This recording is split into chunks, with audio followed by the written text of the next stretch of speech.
ರಾಜ್ಯದಲ್ಲಿ ಹೊಗಳು ಭಟ್ಟರ ಸಂಖ್ಯೆ ಜಾಸ್ತಿ ಆಗಿದೆ. ಮುಂದೆ ಯಾರೇ ಸಿಕ್ಕರೂ ಅವರು ಹೊಗಳ್ತಾರೆ ಅಂತ ಸಿದ್ದರಾಮಯ್ಯ ಹೆಸರನ್ನ ಹೇಳದೆ ಡಿಕೆ ಸುರೇಶ್ ಟಾಂಗ್ ಅನ್ನ ಕೊಟ್ಟಿದ್ದಾರೆ. ರಾಜ್ಯದಲ್ಲಿ ಹೊಗಳು ಭಟ್ಟರ ಸಂಖ್ಯೆ ಜಾಸ್ತಿ ಆಗಿದೆ. ಮುಂದೆ ಯಾರು ಸಿಕ್ಕರೂ ಕೂಡ ಅವರನ್ನ ಬಾಯಿ ತುಂಬಾ ಹೊಗಳ್ತಾರೆ ಅಂತ ಸಿದ್ದರಾಮಯ್ಯ ಹೆಸರನ್ನ ಹೇಳದೆ ಮೊನ್ನೆ ನಡೆದಂತ ಘಟನೆಗೆ ಸಂಬಂಧಪಟ್ಟಂತೆ ಡಿಕೆ ಸುರೇಶ್ ಅವರು ಈಗ ಟಾಂಗ್ ಅನ್ನ ಕೊಟ್ಟಿದ್ದಾರೆ. ಪಕ್ಷದಲ್ಲೇ ಟಾಂಗ್ ಕೊಡುವಂತ ಕೆಲಸಗಳಿದೀಗ ಆಗ್ತಾ ಇದೆ.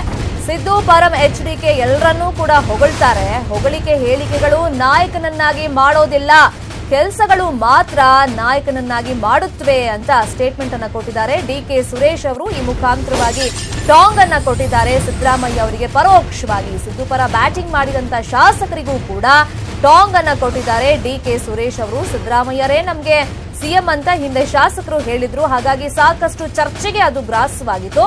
ಇನ್ನು ವಿಧಾನಸೌಧದಲ್ಲಿ ಈ ಬಗ್ಗೆ ಸಂಸದ ಡಿಕೆ ಸುರೇಶ್ ಅವರು ಸ್ಟೇಟ್ಮೆಂಟ್ ಅನ್ನ ಕೊಟ್ಟಿರೋದು, ಟಾಂಗ್ ಅನ್ನ ಕೊಟ್ಟಿರೋದು. ಮುಂದೆ ಯಾರೇ ಸಿಕ್ಕರೂ ಹೊಗಳ್ತಾರೆ ಅಂತ ಶಾಸಕರಿಗೆ ಒಂದ್ ಕಡೆ ಟಾಂಗ್ ಕೊಟ್ರೆ, ಇನ್ನೊಂದು ಕಡೆ ಹೊಗಳಿಕೆ ಹೇಳಿಕೆಗಳು ನಾಯಕನನ್ನಾಗಿ ಮಾಡೋದಿಲ್ಲ, ಅವ್ರು ಏನ್ ಕೆಲಸ ಮಾಡಿರ್ತಾರೆ ಸೊ ಅದನ್ನ ಅದು ಅವ್ರ ನಾಯಕ ಹೌದಾ ಅಲ್ವಾ ಅಂತ ಬಿಂಬಿಸುತ್ತೆ ಅಂತ ಡಿಕೆ ಸುರೇಶ್ ಅವರೀಗ ಟಾಂಗ್ ಅನ್ನ ಕೊಟ್ಟಿರೋದು. ಸಿದ್ದರಾಮಯ್ಯ ಅವರ ಹೆಸರನ್ನ ಹೇಳ್ದೆ ಪರೋಕ್ಷವಾಗಿ ಟಾಂಗ್ ಕೊಟ್ಟಿದ್ದಾರೆ ಡಿಕೆ ಸುರೇಶ್.